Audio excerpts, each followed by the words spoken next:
Hello everyone, once again welcome back to the channel. This is Thomas Tamang. I hope तपाईहरु सबैजना सन्चै अनि सुविस्तामै हुनुहुन्छ होला है।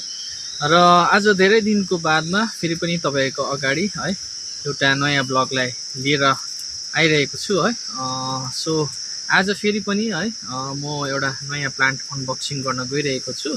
सो तपाईहरुले देख्न सक्नुहुन्छ है त। आजको भिडियो चाहिँ अनबक्सिङको हो। सो तपाईहरुले लास्टसम्म हेरिदिनु ल।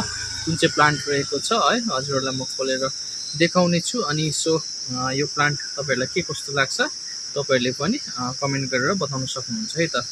सो हामी ढिलो नगरी यसलाई हामी खोलौँ है त।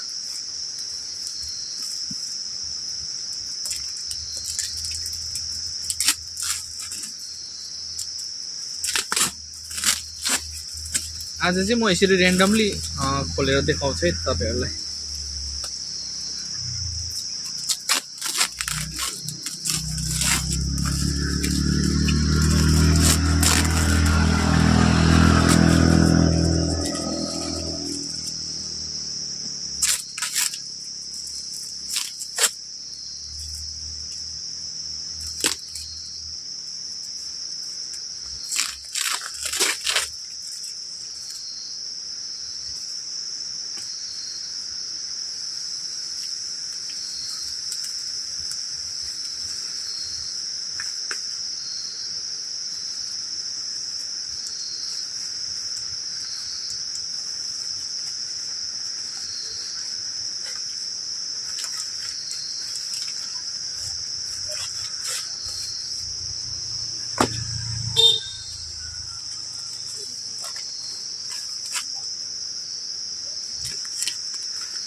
सो देख्न सक्नुहुन्छ यो प्लान्ट तपाईहरुले कतिले चिनिसक्नु पनि भयो होला है। यो चाहिँ फ्लोरिडा ब्युटी।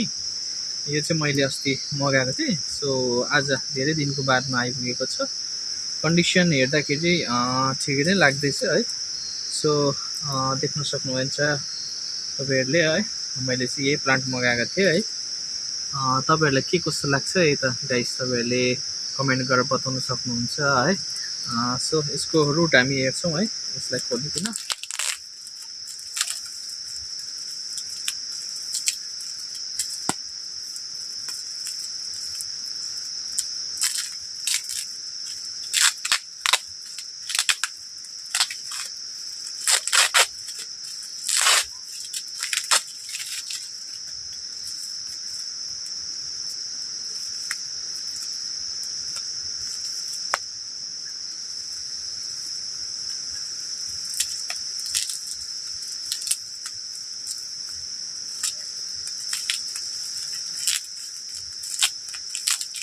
प्याकिङ चाहिँ एकदमै राम्रोसँगले गरे पठाएको रहेछ है।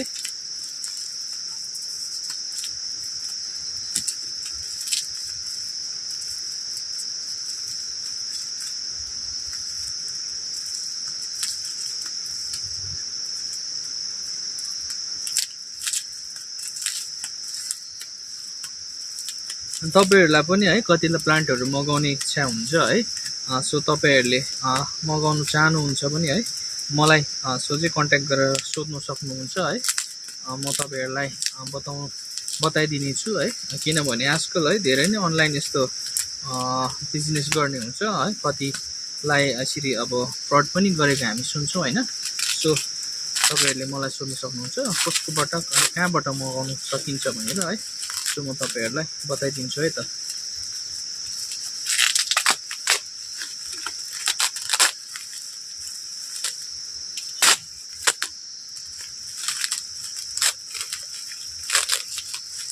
सो यो प्लान्ट ओके नै छ है। सो हेर्दाखेरि चाहिँ यो कोकोपिटमा लगाएर पठाएको रहेछ।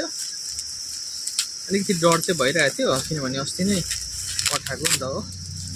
किनभने यस्तो प्लान्ट चाहिँ अब धेरै नै नाजुक हुन्छ है। सो अलिकति डर चाहिँ हुन्छ है हामीलाई यो किनभने अलिक एक्सपेन्सिभै परेको हुन्छ नि त है हामीले किन्दाखेरि। टाढोबाट पनि आउँछ त हेर्दाखेरि प्राय हेल्दी नै छ। सो तपाईहरुले देख्न सक्नुहुन्छ है। यो चाहिँ फ्लोरिडा ब्युटी है त गाइस। सो आजको भिडियो चाहिँ है यतिमै म राख्न चाहन्छु है। तपाईहरुलाई के कस्तो लाग्छ तपाईहरुले कृपया गरेर है बताइदिनु होला कमेन्ट गरेर। अनि जति पनि नयाँ भ्युअर्सहरु हुनुहुन्छ भने प्लिज मेरो च्यानललाई सब्स्क्राइब अनि शेयर गरिदिनु होला है। सो हामी फेरि पनि नेक्स्ट भिडियोमा भेट्ने छौं। त्यतिन्जेलको लागि सबैजनालाई टेक केयर अनि बाइ बाइ।